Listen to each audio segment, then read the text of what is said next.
mystery, but it's America's Most Wanted. David, you heard of the stories and what really happened to David Hurley? It happened. It happened. Wait a minute. Where's my notes? I'm sorry.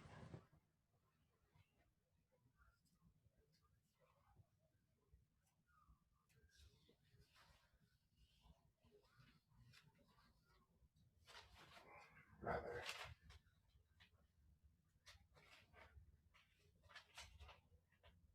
Ah,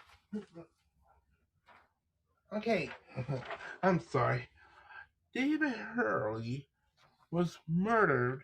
Was murdered June 13th of 1992. He was on his way to get donuts for for the Boy Scout troops. Him and his friend. He was on his way back, and a driver out of nowhere came out of nowhere, and for some reason, out of the blue, this guy tried him. He saw his finger snap on his. He tried to get out to exchange insurance. Nobody said, "Oh, this guy uh, hit him for no reason." I said, "Huh?" I was watching the whole thing. He hit him, and he shot him in the shoulder. He shot him in the chest. And it's like, I said, who does this guy think he is? And you know what? Got home, he told his wife what happened. His wife called called the ambulance and called 911 to the police. He told the police the same story too. Out of nowhere, I thought that they airlifted him to a hospital in Pennsylvania. He had a hard time breathing. He died.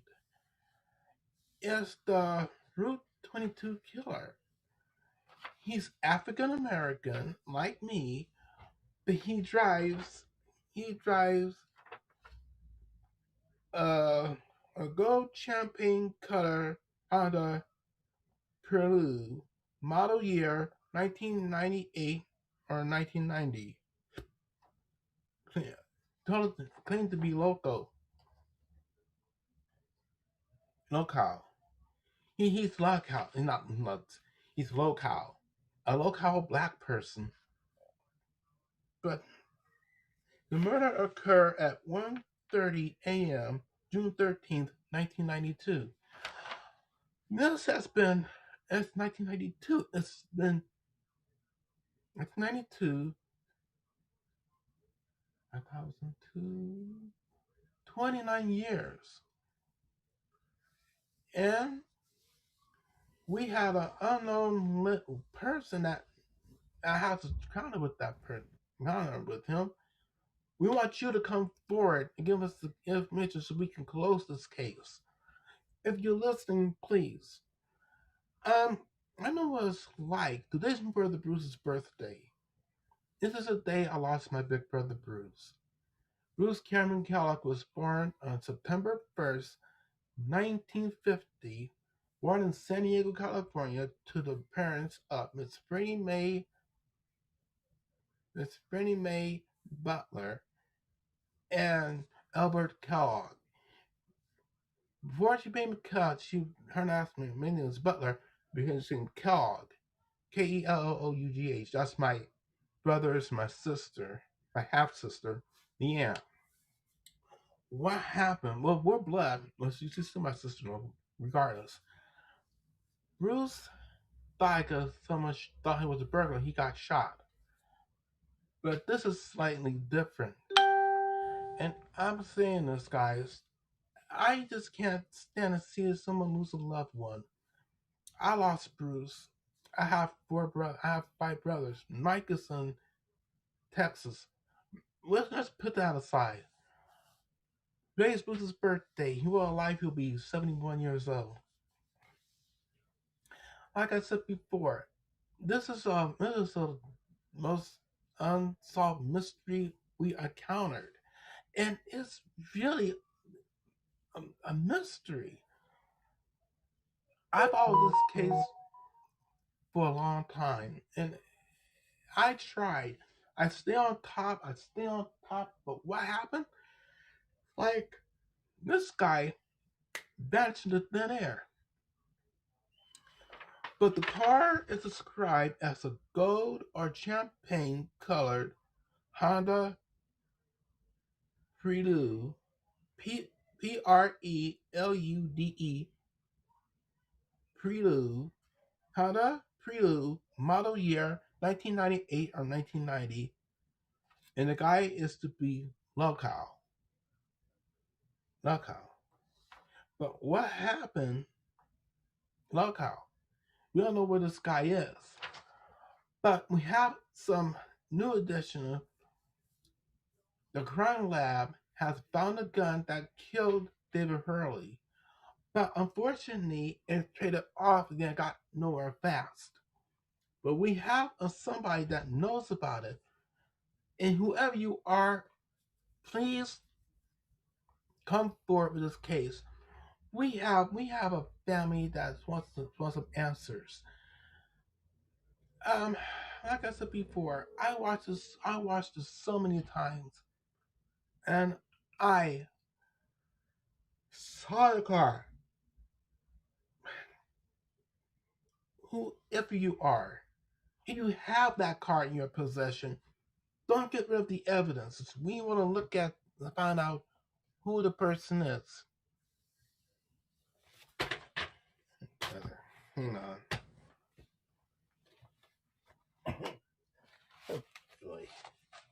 Sorry.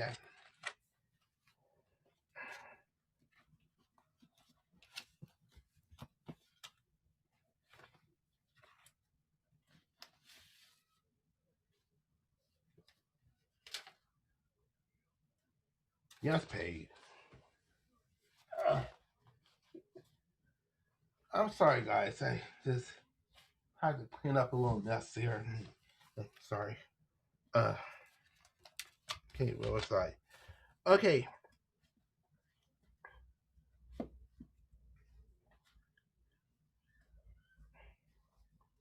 Okay, what's going on is this car is a rare.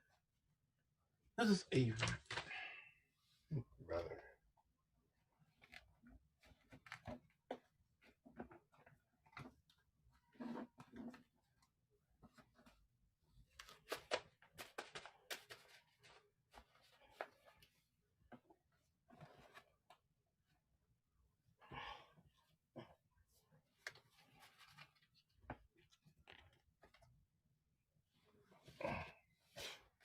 Sorry about that.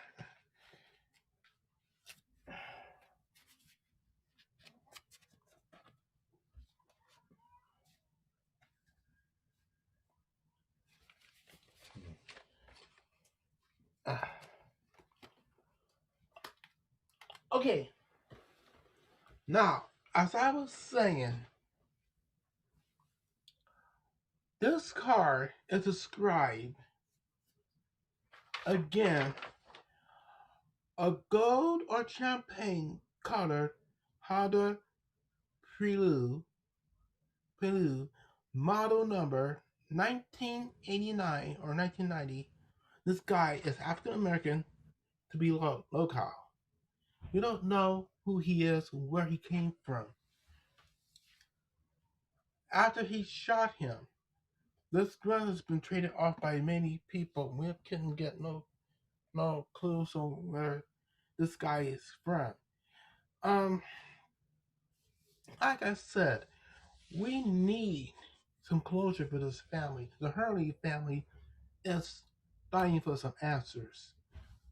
And the lady that knows this information, we need you. If you're on here, you can help us close this case and we can get closure for this family. Um, we have so many unsolved mysteries. It's like that. Comparing to the La Cruces Bonnie Alley massacre, is this crossed the line. And now, the guy that did this has not been caught. They have no description of what he looks like, no description, his height, his weight, nothing. The police are baffled and they're lost in the woods. They don't know who he is, where he came from. This is not just any any crime.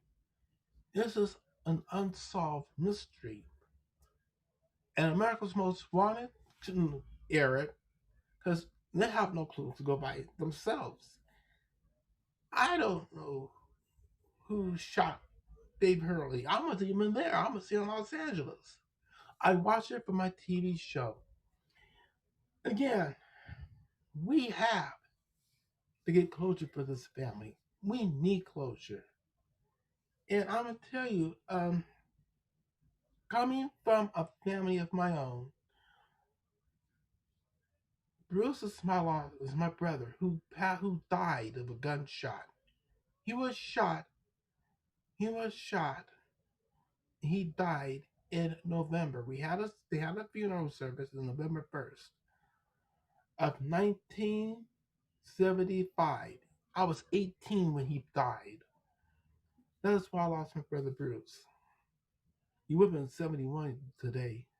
Oh, Gloria Esteban from Mamma Machine. She's born the same day as my brother Bruce. Amazing. That's a coincidence. I'm born September 6, 1957. She's born September 1st, 1957. Coincidence. But Gloria Esteban is now the same. I'll be 64, the same age as Gloria Esteban on Miami Sound Machine. Gloria Esteban, if you're listening or you have this, happy birthday. So it's like, again, we hit dead ends. We hit more than dead ends. We're in a fix. Um, like I said, if you guys have any information in the description, like I said before, Route 22 killer. Dave Hurley was murdered at 1:30 p.m. June 13th, 1992, by a young black male driving a gold or champagne colored Honda or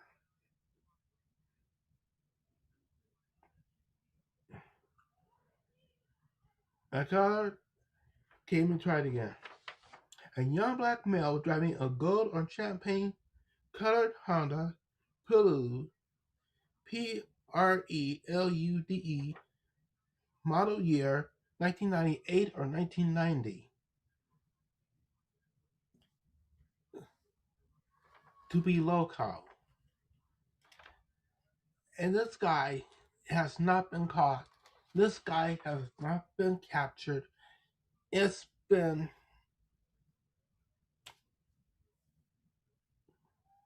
it's been 19 years. Nothing. It's 1992. Almost 29 years. And this guy has not been caught. 29 years. Like the La Cruces Bowling Alley Massacre. These guys, I give you the description of what they look like. These guys have not been caught either. Like that, like I said before, they're out there somewhere. They are hiding. And who's Money Island Massacre? They're in hiding somewhere. They could be in Mexico. They could be in Latin America. They could be anywhere. Like I said before, let's get closure for this family because this is not fair. I say it's not fair. You think it's not fair. But I gave the description. He's a young African American man. He drives that car. If you have that car in your possession, don't get rid of the evidence. We need that to find out who he is. And they said to It's that kind of car can be driven by anyone. But it's owned by this African American person, a black guy. Same as just me, but I'm not the one driving because I can't be in two places at the same time. It could be anyone. It could be that guy. He must have sold the car to throw him off. If you have that car in your possession, let's get to this. We get the evidence we need so we can get this guy. I'm telling you, this is the baffling case, and no one can solve anything. Again, if you have that car in your possession, don't drive it. Keep it, get the police, and let's get some clues to who this guy is. Have a trunk to the car, you got some stuff you got rid of, don't get rid of it. Because we need some clues to who he is. If you have any information regarding this case, call your local law enforcement agency. I've already found you some closure. I'm Ernest Jr. from Eli Bar Podcast Radio on Haps TV. Thanks for listening. And remember, you can't make a difference. Let's catch this guy before he hurts somebody else. If he's in jail, let's get a name. If he's not, he could be hiding. I think he could be hiding anywhere. From a family, a friend, a relative, or someone that's hiding him is responsible. I'm Ernest Jr. Thanks.